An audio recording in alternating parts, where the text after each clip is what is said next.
All right, welcome back. Thank you for coming back to Expand the Visual. Probably the greatest YouTube channel that has to do with education and hacking your mind that you've ever seen or will ever see.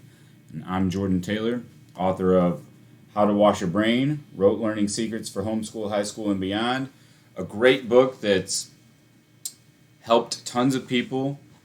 In fact, some might say it's the best book they've ever read, completely changing their lives. I know it changed my life, but today this video is going to change your life too, especially if you are someone who struggles with reading, or if you're a teacher who teaches reading, or if you know a young person who's coming up in the world and they're learning to read.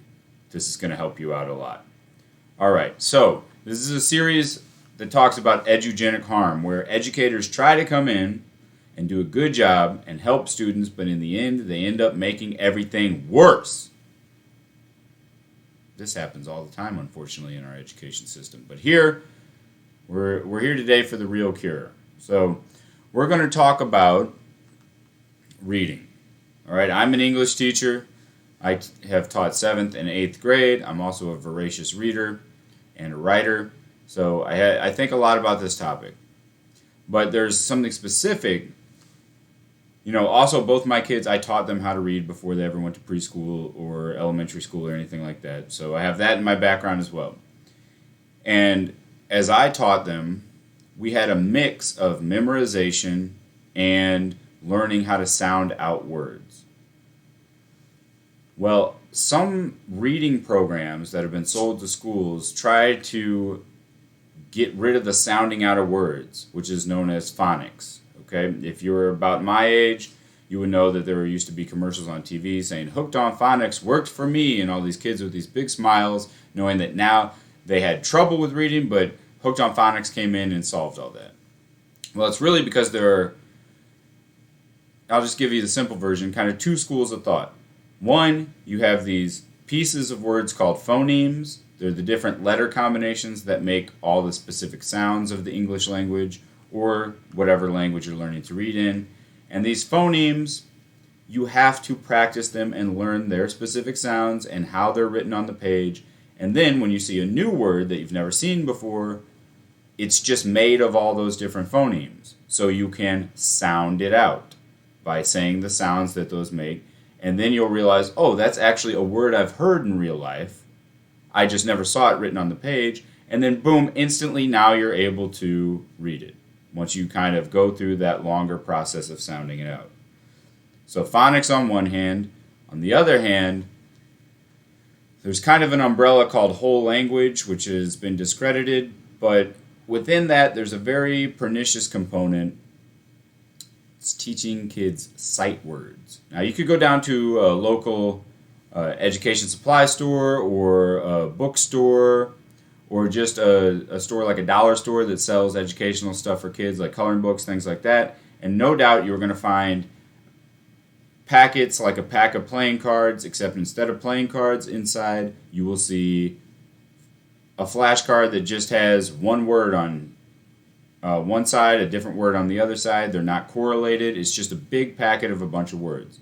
And what you're supposed to do is you take these cards, hold it up for the child who's learning how to read, and they're just supposed to learn by sight. They look at the whole word. They don't sound anything out. They don't look at the individual letters. They're supposedly supposed to see the whole word, memorize what that word looks like, and that's how you teach reading. Let me just say this. That is awful. Do not do that. If you use it to maybe augment your efforts on phonics, okay, maybe we can go for a both-and solution.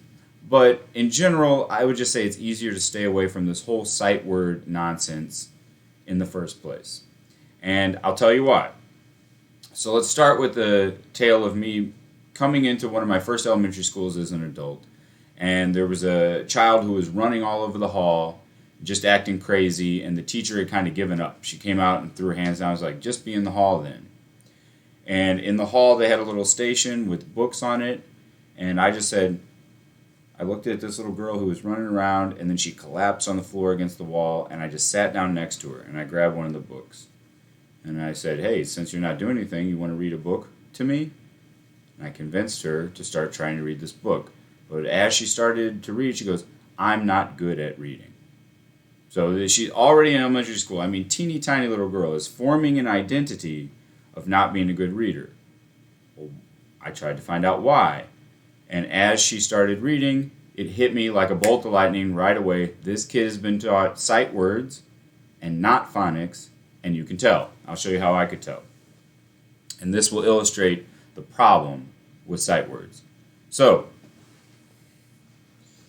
if you look over here at this little whiteboard, I noticed that she said the word and correctly, this little girl, when she was reading.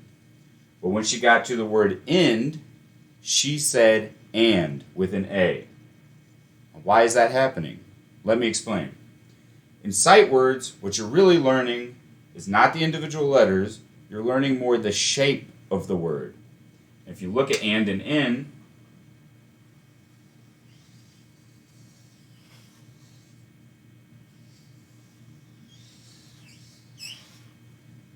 they have an identical shape.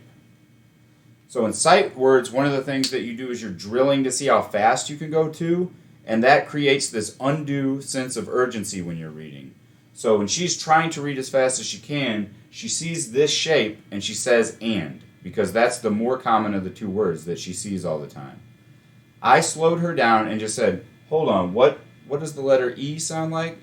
She said, eh. And I said, okay, so instead of and, take away the a sound and add the letter E sound. And she was immediately able to figure out that it was end. Now, if you think this is an elementary school problem only, it definitely is not. Okay? So, let me show you here. We have two different words here, selection and seduction. Two incredibly different meanings. But look, they have the same shape. They start with the same letter. They end with the same 5 letters. They both, in the same place in the word, do this little raise here, but this is a D and this is an L. They have the exact same shape. So it would not be uncommon to find a middle school kid or a high school kid who's been raised on sight words to see this word and say selection. Okay? So it's the shape of the word that's throwing people off. Now, let me back up for 1 second and say, where did this idea come from? Where did we get the idea that we learn with sight words? Well, to a certain extent, as an adult and an experienced reader, you compute what's going on so fast that it feels to you like you're just seeing a word and knowing exactly what it is. And that is what's happening, but it's only happening that way because you have had hundreds, probably thousands of hours of practice reading. So your brain is very efficient and it's very fast. Okay? So people thought, oh, look, as an adult, I just look at a word. That must be how I actually read. I'm not sounding anything out. Well, no, it's because you did the sounding out thing for so long, so many times, that now the process is just so quick. And you recognize a bunch of words. You can even read them upside down and forward and backward. An elementary school kid has not had that much experience. All right? So it's not that the sight of the word is how you read. It's just that's what it feels like to you as an adult. You know, as an adult with this much experience, I don't sit there and go, okay, that's an A. Now, what sound does an A make? I don't have to sit there and think about it.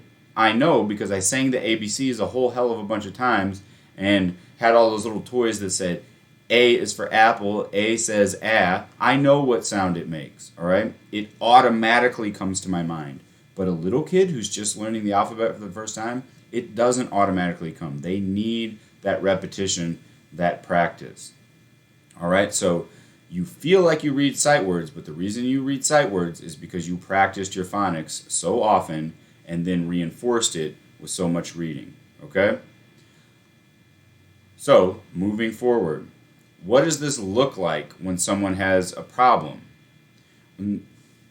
I oftentimes will find a kid in middle school, they'll have a book, I'll ask them to read out loud. And the way I can tell that they were trained on sight words is they start reading a sentence and they'll get like, let's say 80% of the words correct. But the words that they get wrong, they sound crazy. It sounds like complete nonsense and gibberish because whatever word had the same shape that they got drilled into their mind, they would say selection instead of seduction, or they would say and instead of end. It starts to sound pretty crazy.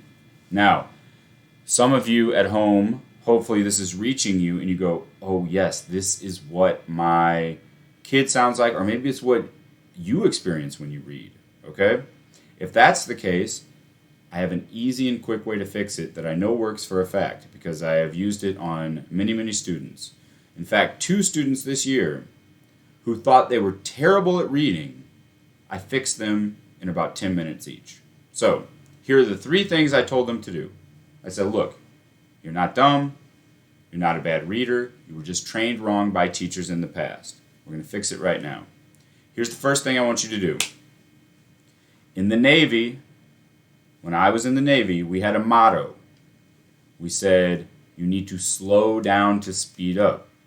Well, what does that mean, slow down to speed up?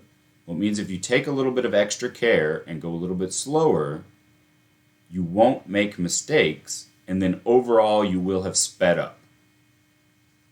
So another way we used to say this, another motto was slow is fast and fast is stupid. So when you're having a kid read, just urge them. There's no rush. All right? It's not a race. Slow down. So that's the first thing they need to do is understand it's okay to slow down. The second thing they should do is get them in the habit of reading with a tracker. So I'm going to use this marker as an example, but in reality it would be a pen or a pencil, hopefully. And you can, even if you're reading on a computer screen, you can still kind of hold a pen or a pencil up to it. Or you could use the cursor. So you're moving a mouse around, you can use the cursor as a tracker. And what we're tracking is just the word we're on. Okay? Or maybe if it's a long word, just the first couple phonemes that we're on. And what that's doing is it's keeping our attention focused and realizing that words are made out of smaller chunks. We are not trying to see the whole word. We are not trying to do the sight word thing. We are going to sound some things out. So encourage them. When they get to a word, they're tracking along, and it looks difficult, slow down to speed up, and then slowly move your tracker along and pronounce each little phoneme, each little part of the word. They'll get what you mean when you say it. And that way they're also not trying to rush off to the end of the sentence, kind of scanning ahead for words either. They're just on the spot they're supposed to be. The last thing that they need to do is realize, as they're reading, if a word doesn't make sense in the context of what they're reading, meaning like it sounds like complete nonsense, all right? If we said, it was the and of the race. Wait a minute, does that make any sense? What is an and of a race? We've never heard of that. Okay? Or if you said that evolution is studied with the process of natural seduction. Well, never mind, that does kind of make sense. But we're looking for selection. They've probably heard the term natural selection over and over and over again. And so when they say the other word, it just doesn't compute. So encourage them to be like, hey, if it sounds like nonsense, go back and slow down and redo the words and see if you were actually making a mistake. That's important. So again, encourage them to slow down to speed up. Use a tracker to track the words and the letters as they read. And then keep their ear open for nonsense. If it wouldn't make sense if you were talking to somebody and they said it out loud, then it shouldn't make sense if you're reading it. You need to go back and check and see what's going on. And just a final note before I go. Reading is such an important skill. It touches all the other subjects in school. Or if you're an adult, it touches all the other subjects in life. So, if you're not confident in your ability to read, if you're not able to retain information because everything sounds like nonsense when you read because you were trained on sight words, the whole picture of education in school, or if you're older, the whole self-education responsibility that you're supposed to have, these are just going to be completely destroyed by an inability to read. And it's so simple to fix, and it was so simple to never cause it in the first place. Take this information, go forward. It can change lives. I've seen it happen. I've seen the look on my students' faces and the rest of the class's faces when this kid who maybe they've been making fun of this kid for like 4 or 5 years. Man, this kid can't read. And then I give them those 3 tips, and suddenly they go through a sentence perfect. They don't mess anything up. And then they get the confidence to go to the next one. And then they go to the next one. And just to look at the faces of the other kids and to know, hey, all it took was a little bit of an expanded visual. All right? And we expanded their visual. We washed their brain using the tips I have in my book. All right? Rote Learning Secrets for Homeschool, High School, and Beyond. Pick that up if you want to do more to undo the harm that the education system has done to yourself or a loved one. Please spread this information around. We can help a lot of people and get those brains squeaky clean.